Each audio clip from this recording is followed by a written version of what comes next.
Let's talk about something tricky: criminal harassment. We're going to find that very specific, very important legal line between just being annoying and actually committing a crime. And you know what? That line is drawn in the courtroom, and it's probably not where you think it is. So let's break down exactly what turns a message into a criminal act. We've all seen it, right? Maybe you've even sent it. That really heated text message or that super frustrated email. But where's the legal tripwire? At what point exactly does that message stop being just angry words and become an actual crime? Well, that's the big question we're answering today. And make no mistake, the stakes here can be incredibly high. Just look at this. This is language from a real case, State v. Wooden. Now, this wasn't some direct, I'm gonna hurt you kind of threat. Nope. It was an email to a city official, just filled with this kind of menacing imagery. This is exactly where the law steps in, and it goes way beyond simple name-calling. Okay, so before we can even start to define what the crime is, we run smack into this massive legal wall, the First Amendment. I mean, how can you outlaw certain words without stomping all over free speech? It's a huge deal. And every single harassment law in the country has to pass this constitutional test first. Yup, the Constitution is always the starting point. The main argument against these laws is pretty straightforward. They punish speech.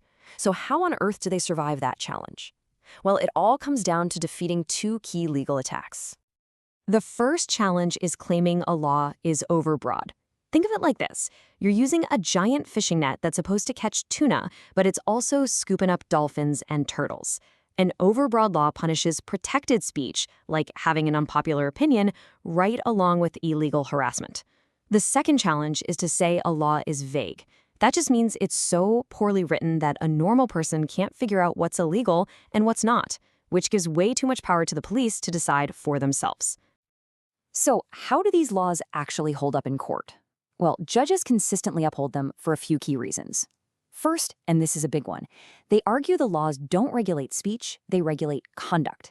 It's the act of harassing someone that's the crime. Second, they use an objective, reasonable person standard. It's not about whether you personally felt offended, it's about whether an average person would. They also target stuff that could cause a breach of the peace, which has never been protected by the First Amendment anyway. And finally, the courts say the laws are usually clear enough to give people fair warning of what they can and can't do. All right, so the laws are constitutional. We've cleared that hurdle. Now, let's get into the nitty-gritty.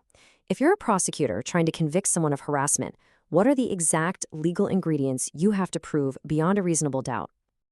So if we look at cases like State versus Smith, a prosecutor basically has a four-part checklist they have to tick off. Number one, the person actually did something, an act. Two, they had no good reason to do it. Three, and this one is the real kicker, their specific purpose was to cause emotional distress. And four, they actually succeeded. The act did cause distress. A prosecutor has to prove every single one of those, or the case falls apart. Let's really zero in on that third element, intent. This is almost always the hardest part for a prosecutor to prove. As we see in cases like State v. Creech, we're talking about a specific purpose to scare or bother someone. But, and this is a really crucial detail, it doesn't have to be the person's only reason for sending the message. It just has to be one of them. I mean, you can't read somebody's mind, right? So how do you prove what someone was thinking? Well, prosecutors have to use what's called circumstantial evidence. It's like being a detective. They look at the pattern of behavior, the exact language used, the relationship between the people involved. They use all of these clues to paint a picture of the defendant's state of mind for the jury. And that brings us to that final piece of the puzzle, emotional distress. The law isn't interested in just hurt feelings or someone being annoyed. No, the standard, which comes from cases like State versus Smith, is that the distress has to be considerable or substantial. And again, it's not subjective. It's judged by how a reasonable person would have reacted in that same exact situation. Okay, that's the theory. That's the textbook stuff. But how does all of this actually play out in a real courtroom with real people? Let's dive into some actual cases to see this law in action. Here's a very modern example for you. State versus Fry. This case was all about a volunteer middle school wrestling coach who was sending some really inappropriate social media messages to a 14-year-old girl on his team. And the evidence in this case? Who's pretty powerful, partly because of what the defendant himself admitted. He actually acknowledged that the messages he was sending, asking about topless sunbathing and practicing kissing, were creepy and not appropriate. I mean, that admission goes directly to proving his state of mind. So the court looked at all of this and concluded that his actions were basically a form of grooming that recklessly caused serious emotional distress. And when we say serious, we mean it. The victim testified that those messages made her terrified that she could be kidnapped, raped, or even killed. That, without a doubt, meets the high legal bar for criminal harassment.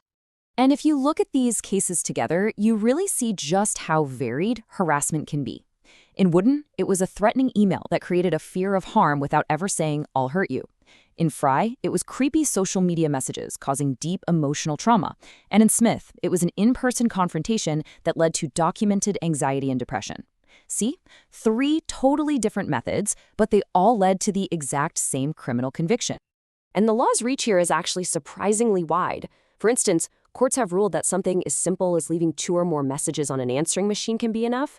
And you can't hide behind legal paperwork either. Threats made in official court filings, not protected. And you can't get clever and have a friend deliver the threat for you. The law still sees you as the one doing the harassing. Okay, we've covered a lot. We've gone through the constitutional test, the 4 key elements of the crime, and some fascinating real-world examples. So after all that, what are the absolute most important things you need to walk away with? So here's what it all boils down to. Number 1, intent is everything. The whole case hinges on the perpetrator's purpose. 2, the standard is objective. It's not about one person's feelings, it's about what a reasonable person would feel.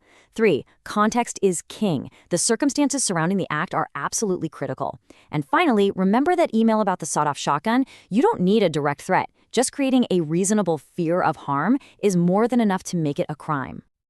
And that really leaves us with one final big question. We've talked about emails, DMs, answering machines, but what's next?